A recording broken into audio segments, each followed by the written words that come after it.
We're gonna draw a character portrait from a cool idea and talk about the process, and some things that are bugging me about it at the end.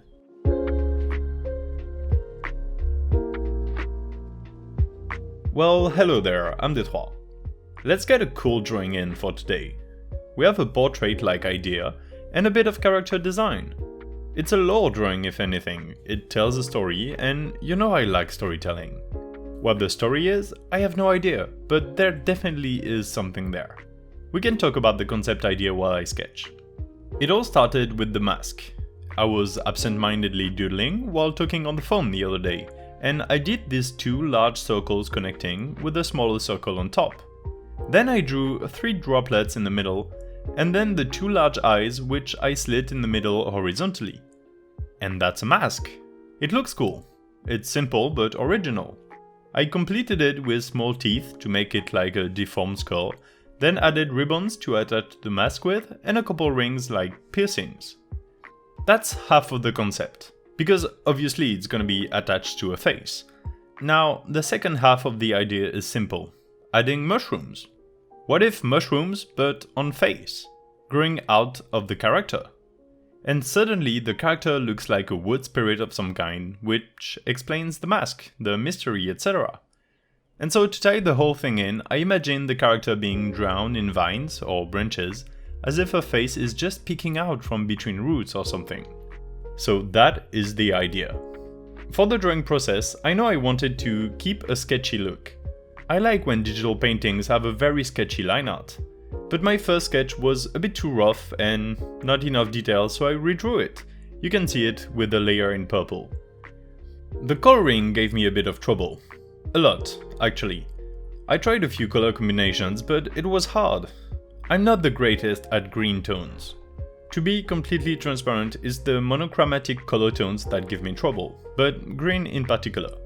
When a drawing doesn't have clearly different tones, I have problems deciding on what slightly different hues and saturation to choose from.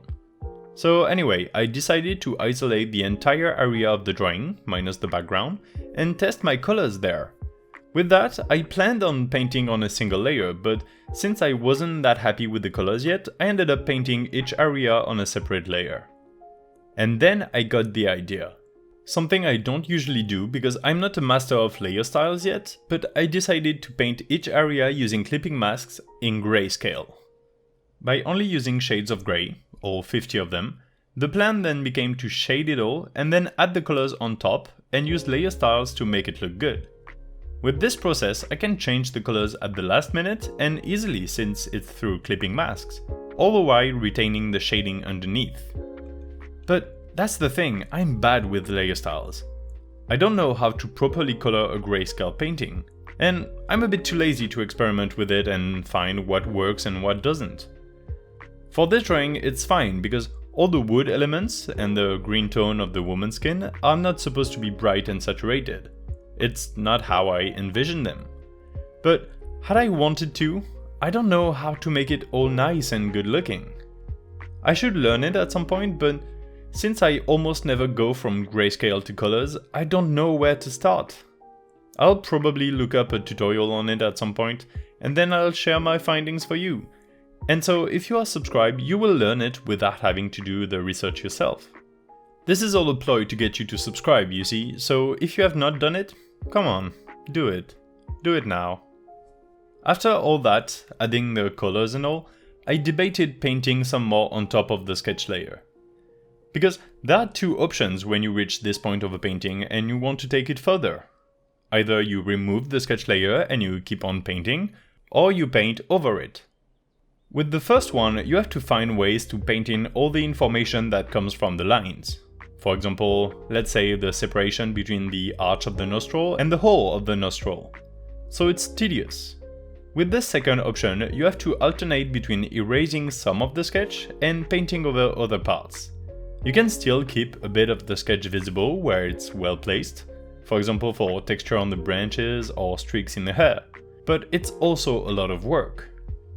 And I wanted to do that, but I wasn't that inspired to continue this drawing in particular. I liked how it looked already and I was a bit pissed about the color schemes, as I said. Also, this video needed to come out and I didn't have a lot of time left to write the script, record and edit the video.